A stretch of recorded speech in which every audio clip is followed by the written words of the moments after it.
live and let live. Like, what is it to you who I'm with?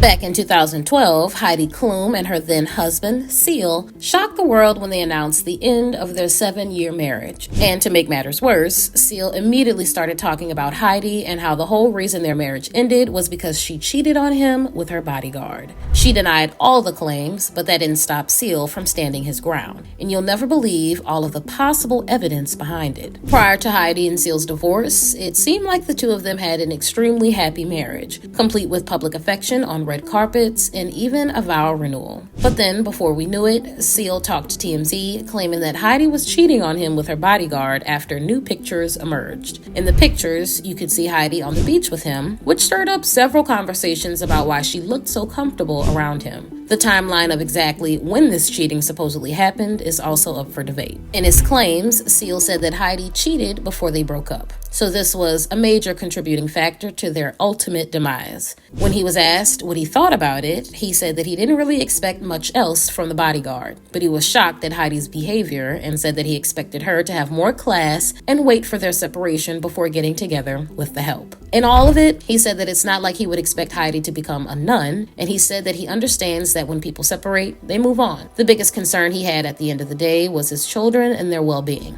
especially since they were all so young at the time. While he never liked the idea of Heidi cheating, he did admit that if she was going to bring someone into their children's lives, at least it was a similar face. But the whole thing was a little strange when you think about the fact that Seal seemed pretty calm and understanding in many ways. It seemed like he fully understood Heidi wanting to move on if it didn't work out for them, and he didn't even seem that mad about the cheating aspect of it. Of course, when it came time for her response, Heidi fully denied his cheating accusations, according to TMZ. It was reported that Heidi had spoken to one of her close friends about the situation and assured her that her relationship with her bodyguard was strictly professional. The friend explained to TMZ that he was just a friend who was helping her get through the difficult separation from Seal. And at the end of the day, they thought that Seal was just trying to distract everyone from the real problem and would rather blame someone else than look in the mirror. The friend claimed that Seal really was the one who ended their marriage through his own actions, not anyone else's. But this situation doesn't necessarily seem as cut and dry as Heidi was making it sound, since some of her actions were definitely a reason for concern. Immediately following the announcement of their separation, Heidi did become noticeably closer to her bodyguard, more than she had been previously. While at the beach, she was massaging sunscreen onto his shoulder, and they even went swimming together. And it was just the two of them for some time until her children later joined them. It was also noted that her bodyguard even met Heidi's parents. But while these interactions all looked incredibly intimate, it's tough to say just how much of this was actually romantic. Most of us don't really know what it's like to have a bodyguard. And in Heidi's defense, their closeness could have really just been a friendship that we were all misunderstanding. This bodyguard had worked for Heidi for years while she was married to Seal, and he got along great with their children as well. It also makes sense that he would be accompanying her to any place she went, since she probably needed protection. But there are still some interesting things about all this that are much harder to explain, like how she applied sunscreen on his shoulder, a place that he probably could have put it on himself. And he was also seen giving her a seemingly long and tender hug while at the beach, and was even described as being very hands-on with her. In this situation, it's tough to say what really happened there. It's possible that Heidi did have something going on with her bodyguard, but whether or not she actually cheated on Seal is just not clear. In any case, Seal did eventually move on, and he found himself a new partner after his separation from Heidi was finalized. And Heidi herself is currently married to musician Tom Kalitz from Tokyo Hotel. But anyway, what do you guys think about this whole thing? Do you think Heidi really cheated on Seal with her bodyguard? Or do you think Seal was just trying to put the blame on someone else so he wouldn't have to face the fact that he was the real reason their marriage ended? I would love to hear what you have to say about this one, so let me know what you think in the comments down below.